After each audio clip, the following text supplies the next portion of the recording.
Wow. Yes, that's what I'm talking about. So what do you know about dim sum?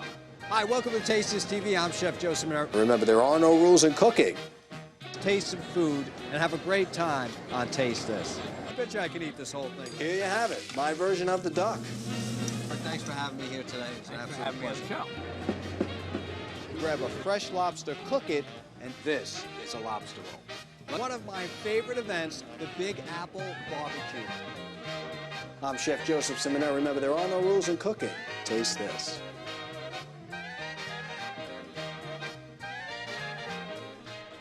Hi, welcome to Taste This TV. I'm Chef Joe Ciminera. We're here at the Big Apple BBQ, located in New York City, right on Madison Avenue. We're going to check it out, talk to some pit masters, taste some food, and lick our fingers to the wonderful tasting ribs on Taste This. So we're here at the Big Apple BBQ at Baker's Ribs. We got Joe here, the pit master. Joe, how are you? How you doing? Man, I'm telling you, I smelled your ribs coming from all the way 2 blocks over. And talk to me, it smells like hickory. Oh Hickory yeah, smoke. yeah, that's what we do with our ribs there. We rub them with our special dry rub that we have. It has 5 different kinds of peppers in it, and a little sugar. Now, is this like a family recipe that you have? Or? Yes, absolutely. So it's been in the family for a while. How long have you been smoking ribs for? Actually, 33 years. 33 years. So you drive all the way here from Dallas, Texas. Absolutely. And when you get here, you just do your thing. And how many people you expect here? To thousands, huh? There'll probably be about 75,000 people in the park today. But now, what's your secret with the ribs? I know I'm going to try these in a little bit, but what's your take on it? What do they make them so special? Without giving any secrets away, any family secrets. No, well, you just have to take your time with the ribs. Yeah. You know, put them in at a good steady temperature. We smoke them in the pit first, and then we finish them on our grills over here, and so that we can move a little faster. Now you have pies: apple pie, cherry pie. Is it peach blackberry, peach, fried pies, not regular pies. These are hand pies. It's an old-fashioned method of making pies, and actually you can make savory pies as well with sausage and egg and all sorts of things. Really? So, you know, at home we even sell pulled pork fried pies. Joe, here they are, the famous hickory smoked ribs. Yes, sir. Man, they look good and tender. You'd always tell that rib is juicy. Look at that. Oh, yeah. Just talking to you. You don't want a dry rib. You definitely don't want the end, right? Nah. This is incredible. Wow. Good. All right, so we've had these delicious ribs, but we're not done yet because we have to kind of wash it down with a little sweetness, right? And we're going to head over to the original fried pie shop, Signature by Joe. So, Joe, your signature fried pies. Now, you're putting a little bit of a Dallas touch on this. And I happen to be a big Texas fan. Yeah. So I'm diving into this and seeing how it goes. Oh, this is peach. Yes, absolutely. This would be what your grandmother made you if you grew up in Texas. So. And it's not too doughy either. No, and you know, ordinarily when you get them in our shops, they'd be more flaky, but we have to freeze them and ship them up here and reheat them so they don't come off as good as the real product at home, but people in New York love them. Fried pie, and if you're lucky enough to get Joe while you're here, he'll walk you through the process. Joe, thank you so much for having me here. Thank you. Appreciate it. Well, we're not finished yet. On to some more barbecue in New York City. Taste this. So now we're here at Jim and Nick's Barbecue. Now, Drew, you might have recognized him from last year. Drew, how are you? Great, man. How are you? Good. The sausage is so good, I had to come back and eat it twice. Awesome. So talk to me a little bit about the family recipe that goes into this sausage. Well, it's a pork hot link, so all pork. And real simple. It's got some chilies and cayenne and paprika and garlic in it. So it's smoked over hickory wood. Right. And then we finish it off on the grills like you see behind me. So it's just a nice smoky, spicy, got a little kick to it. And then we pair it with the pimento cheese. That's got to be a good combination. Yeah, so the pimento cheese, real simple. It's cheddar, mayonnaise, a little bit of Tabasco, and roasted red peppers. From Alabama, did you ship all the products here? We did ship them all here. We made all the sausage in Birmingham before we left. About 8,000 links. Wow. Yeah, exactly. About 8,000 links, about 1,000 pounds of cheddar cheese. So we wanted to be ready for the New Yorkers who were hungry. There you go. Don't be scared. I love you.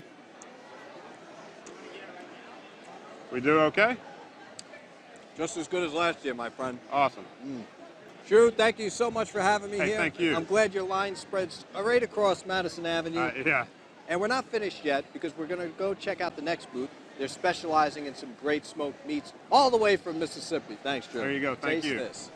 So next up, we have Gary and Leslie from UDON. How are you guys? Good, good. This How is you the doing, old man? barbecue. The barbecue shake? handshake.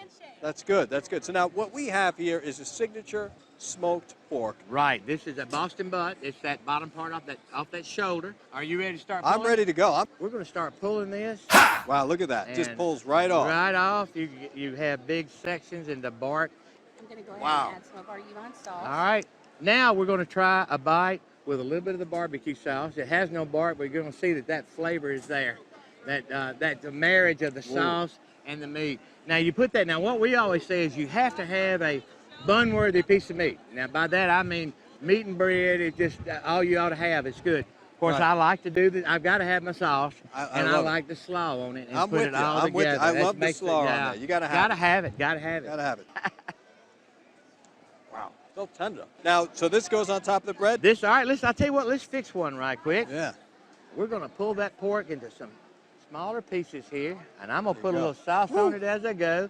And you know, everybody's piece of pork is the bark because that's where you're gonna get that smoke flavor, Yeah. that little tenderness on the outside with that good little. How many smoky pounds piece. of pork you think you're cooking today? We probably through the course of the weekend probably doing about 4,500 pounds. All right, this is a little sample. You do have some All right. slaw on your sandwich. Let's get a. Like you said, this is the right way to This eat is it the right here. right way to eat it. See, all you got to do, and that makes me so happy to when you know a sandwich produces a smile. You know it's all right. Gary, thank you so much for having Man, me here. we're glad to have Check you with them us out. today. Leslie, thank you so much. Nice to have you. That'll do it here in New York City, but we're not finished yet. Back over to the test kitchen to whip up some more great recipes. Taste this. So we're going to get started on today's show. I hope you like that barbecue segment and talking about a couple of things that we're going to do with steak. Now, steak you can use in a couple of different areas, right? There's braised steaks, you could steam beef, you can grill it, you can do whatever you want. But let's talk about some of the rubs that go on I steaks. love Now, you. you could either marinate your beef in a bag or a marinate mixture for anywhere from 24 to 64 hours, or you could put what's called a dry rub on, which just basically goes on the meat before it's put down. Sometimes it's air dried where you put the rub on the beef and stick it in the refrigerator for, you know, maybe a day or so. That's really good flavor as well. In this case, what we're going to do is take our first ribeye steak, because I've always thought that ribeye was really great to add on a dried seasoning to it. And then we're going to take the New York strip and add the compound butter. So let's take our ribeye right now, and we're just going to move our New York strip over. And what I'm going to do is season it with some different dried spices. And this is really the only time I ever use dried spices in anything. What we have is a little bit of red pepper flakes. We have a little bit of oregano. We have some dried garlic, some dehydrated onion, and we have some parsley. And we're just going to put that on the top. And what I like to do at the same time is just take a little bit of oil and with my spoon, just sort of mix everything around. What you want to do is flip the steak around the other side. And again, put a little oil down. And make sure you get a generous portion on here. You could use clarified butter if you'd like to. And we're going to go right down in this pan. Good. Now next we have our New York strip, and we're just going to leave it kind of hanging out there, but we should season it a little bit too. So what I'm going to do is just take a little bit of what I seasoned the ribeye with and toss over the New York strip. So we're going to take the almond flour, and what we're also going to do is take some butter. As you see, I left this butter out so it's nice and mushy.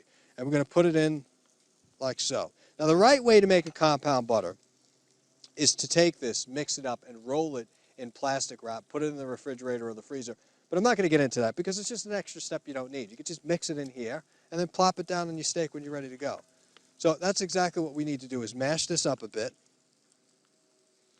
I'm mixing the almond flour, and it's going to help bind the flavor, exactly what we need, to the top of the steak, and it's not going to run over the sides. All right, so we got our compound butter. We're going to take our New York strip right over to the grill. So I'm talking about with that sear. And at the same time, we're going to flip our ribeye steak over. Now take a look at that. We need an accompaniment with this. Now I have some potatoes, but I think instead we're going to use a macaroni and cheese recipe in which we're going to take some half and half.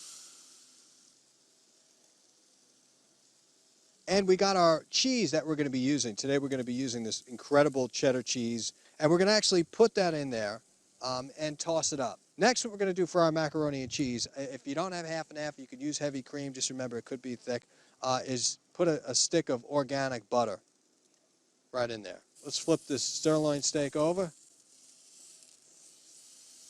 And when you're flipping steaks, make sure you're piercing the outside and you're not penetrating anything inside the middle because you don't want the juices to run out on you. Next, what we're going to do is add our cheddar cheese.